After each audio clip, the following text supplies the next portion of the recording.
महेंद्र नगर गांव में एक किसान था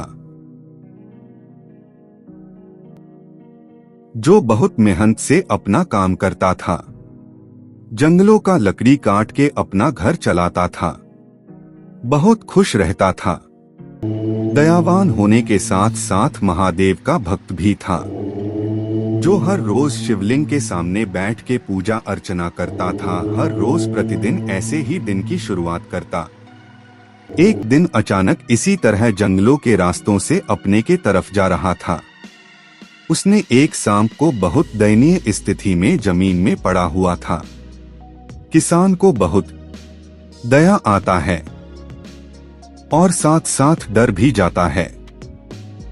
सांप जिस भी हालत में है, डर तो सबको लगता है, आखिर सांप तो सांप है।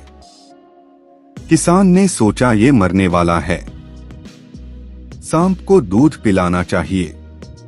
फिर वो किसान दूध लाकर कर मर रहे सांप में पास रख देता है और हाथ जोड़ के प्रार्थना करता है, हे महादेव, इस जीव की जान बख्श दो, दया करो।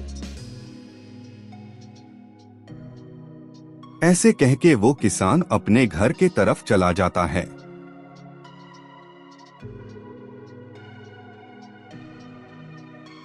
उसके कई दिन बीत जाने के बाद गांव में बाढ़ आ जाता है। गांव में सब अस्त व्यस्त हो जाता है। सारे गांव में पानी ही पानी हो जाता है। किसान जैसे तैसे सारे जानवरों को एक एक करके बाढ़ से दूर ले जाता है। उचित स्थान पर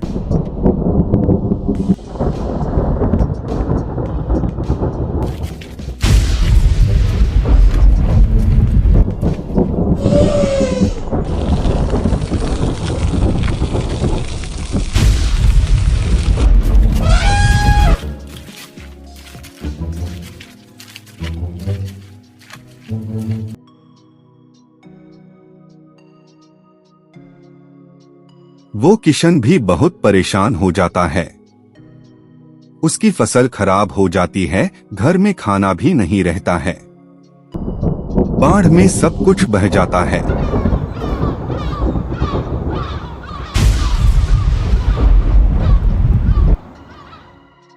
एक दिन किसान को बहुत भूख लगती है। कई दिनों से कुछ न खाया हुआ था। वो किसान दिल से प्रार्थना करता है, बहुत भूख लगी, ऐसे कहकर रोने लगता है। उसी वक्त एक सांप को सामने आता देखता है। देख के डर जाता है। सांप किसान के सामने रुक जाता है। एकाएक उसको कुछ समझ नहीं आता है। अचानक एक जादू होता है। सांप जादू से एक इच्छाधारी नागिन में बदल जाती है और कहती है, ये नागमणि ले लो। जिसकी भी मनोकामना करोगे वो तुम्हारे सामने प्रकट हो जाएगी। फिर किसान कहता है, आप कौन हो? नागिन कहती है, तुम भूल गए पर मुझे याद है, तुम्हारा मुझ पर बहुत उपकार है। ऐसा कह के वहां से चली जाती है। अब किसान सोचने लगता है, क्या ऐसा संभव है जो चाहो वो मिल जाएगा। उस नागमणि से अपनी इच्छा बताता है। जैसे ही नागमणि से कहता है, जो कई दिनों से भूखा था, अब जैसा ही कहता है, कुछ देर में उसके सामने अच्छे अच्छे पकवान आ जाते हैं और पेट भर के खाना खाता है। अब उसे नागमणि पर यकीन होता है और धीरे धीरे करके नागमणि की मदद से अपने गांव का स्वरूप बदल देता है।